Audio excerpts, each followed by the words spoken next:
হাতে মাত্র 5 মিনিট সময় থাকলে বিকেলের নাস্তা কিংবা চায়ের সাথে খাওয়ার জন্য তৈরি করে নিতে পারেন সবথেকে সহজ এবং মজার এই আলুর নাস্তা রেসিপিটি। হ্যালো এভরিওয়ান, আসসালামু আলাইকুম। Welcome to my channel Anayas cookbook. আলুর এই নাস্তা রেসিপিটি বানানোর জন্য প্রথমে আমি এখানে 3টা সিদ্ধ আলু খোসা ছাড়িয়ে নিয়েছি। এবার আমি হাত দিয়ে আলুগুলোকে একটু ভেঙে নিব। আলুগুলোকে ভেঙে নেওয়া হয়ে গেলে এখানে আমি হাফ টেবিল চামচ পরিমাণ রসুন কুচি দিয়ে দিলাম। এই রসুনটা দেওয়ার ফলে পাকোড়াগুলো খাবার সময় প্রতিটা বাইটে সুন্দর একটা ফ্লেভার পাওয়া যাবে। এইবার আমি 1 টেবিল চামচ পরিমাণ পেঁয়াজ কুচি দিয়ে দিলাম। হাফ চা চামচ পরিমাণ কাঁচামরিচ কুচি দিয়ে দিলাম। এখানে আমি হাফ চা চামচ পরিমাণ লাল মরিচের গুঁড়া ব্যবহার করেছি ঝালের জন্য। আপনারা ঝাল কম খেলে লাল মরিচের গুঁড়াটা স্কিপ করতে পারেন। এবার আমি হাফ চা চামচ পরিমাণ চাট মশলা দিয়ে দিলাম। হাফ চা চামচ পরিমাণ লবণ দিয়ে দিলাম স্বাদের জন্য। অবশ্যই লবণটা চেক করে নিবেন।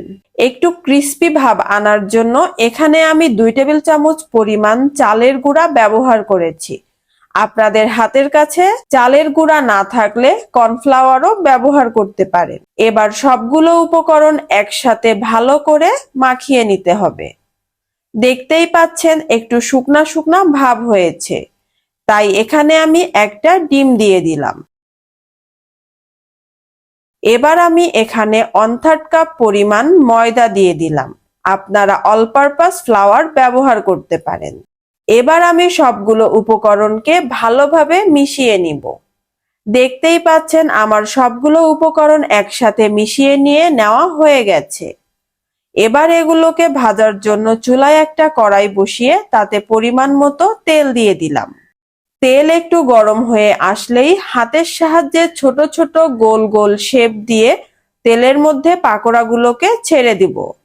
দেখতেই পাচ্ছেন আমি হাতের সাহায্যে কত সুন্দর করে ছোট ছোট শেপ দিয়ে পাকোড়াগুলোকে তেলের মধ্যে দিয়ে দিয়েছি। পাকোড়াগুলো দেওয়া শেষ হয়ে গেলে কিছুক্ষণ পরে আমি পাকোড়াগুলোকে উল্টিয়ে দিচ্ছি একটা চামিচের সাহায্যে। আমার পাকোড়াগুলোর এক সাইডে কি সুন্দর কালার চলে এসেছে। এইভাবে আমি সবগুলো পাকোড়াকে উল্টে পাল্টে ভেজে নিব। মাশাআল্লাহ, কত সুন্দর কালার চলে এসেছে আমার পাকোড়াগুলোতে। এই পর্যায়ে আমি পাকোড়াগুলোকে তুলে নিচ্ছি একটা স্ট্রেনারের সাহায্যে একটা প্লেটের মধ্যে। এইভাবে আমি আরো এক ব্যাচ পাকোড়া ভেজে নিব। তৈরি হয়ে গেল আমার 5 মিনিটে খুব মজাদার এবং সহজ আলুর নাস্তা রেসিপি। আপনারা চাইলে এই নাস্তা রেসিপিটি বিকেলের নাস্তা কিংবা চায়ের সাথে খুব ইজিলি পরিবেশন করতে পারেন। কেউ বুঝতেও পারবে না যে আপনি এটা আলু দিয়ে তৈরি করেছেন। আজকে আমার নাস্তা রেসিপিটি আপনাদের কাছে কেমন লেগেছে অবশ্যই কমেন্টস করে জানাবেন। এইরকম সহজ এবং ইজি রেসিপি পেতে অবশ্যই আমার চ্যানেলের সাথে থাকবেন। আল্লাহ হাফেজ।